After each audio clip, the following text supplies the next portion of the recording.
అందరికీ నమస్తే అండి. నేను మీ చిన్ని. Welcome back to Chinni's kitchen. ఈరోజు మన వీడియోలో కర్ణాటక స్టైల్ సుశీలాను పర్ఫెక్ట్ వేలో ఎలా చేయాలో చూపించబోతున్నానండి. దీన్ని కేవలం 5 నిమిషాలలో చేసుకోవచ్చు.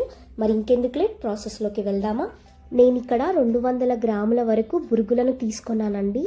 ఇందులోనే ఈ బురుగులు మునిగేటట్టు నీళ్ళను పోసుకోండి.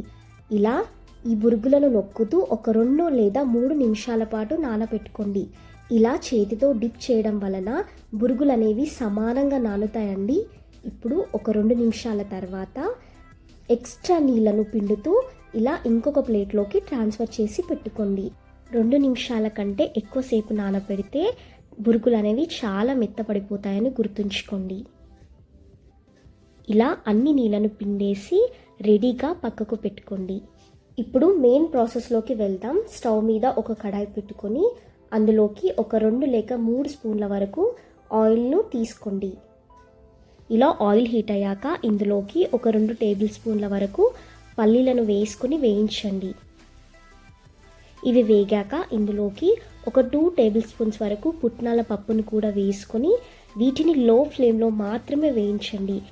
ఈ పుట్నాల పప్పును 1 లేక 2 నిమిషాల కంటే ఎక్కువ వేయించకండి, చాలా తొందరగా వేగిపోతాయి. ఇప్పుడు ఇలా వేయించిన వాటిని పక్కకు తీసి పెట్టుకోండి. ఇప్పుడు ఇదే కడాయిలోకి 1/2 టేబుల్ స్పూన్ వరకు జీలకర్రను వేసుకొని చిటపటలాడే వరకు వేయించండి.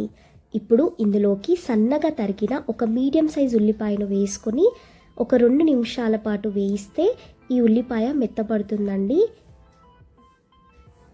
ఈ ఉల్లిపాయ అనేది ఇలా కొంచెం వేగాక ఇందులోకి కట్ చేసి పెట్టుకున్న 5 నుండి 6 వరకు పచ్చిమిర్చీలను, ఒక 3 వరకు ఎండుమిర్చీలను వేసి వేయించండి.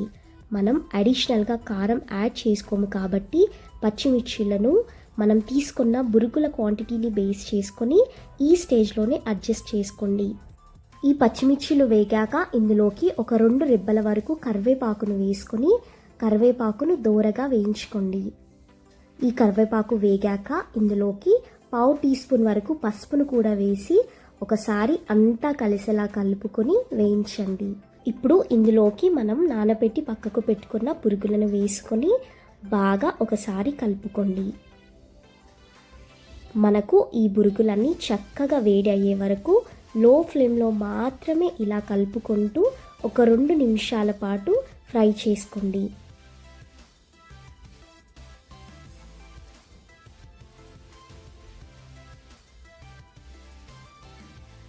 ఇప్పుడు ఇందులోకి రుచికి సరిపడా ఉప్పును వేసుకొని ఒకసారి అంతా కలిసేలా కలుపుకోండి. ఇందులోకే మనం ముందుగా వేయించి పెట్టుకున్న పల్లీలను, పుట్నాల పప్పులను కూడా వేసి ఒకసారి కలుపుకుందాం. చివరగా ఒక అరచెక్క నిమ్మరసాన్ని కూడా వేసి కలుపుకోండి. పులుపు అంటే ఇష్టం లేని వాళ్ళు స్కిప్ చేసుకోండి. అంతే అండి, simple and tasty Karnataka style సుశీలా రెడీ. మనకి ఎప్పుడైనా క్విక్గా బ్రేక్ఫాస్ట్ చేయాలి అన్నప్పుడు ఇలా 5 నిమిషాలలో చేసుకొని కమ్మగా తినేయచ్చు. మరి మీరు ట్రై చేసి ఎలా వచ్చిందో నాతో కింద కామెంట్ సెక్షన్లో షేర్ చేసుకోవడం మర్చిపోకండి. మరిన్ని రెసిపీస్ కోసం మన ఛానల్ని సబ్స్క్రైబ్ చేసుకోండి.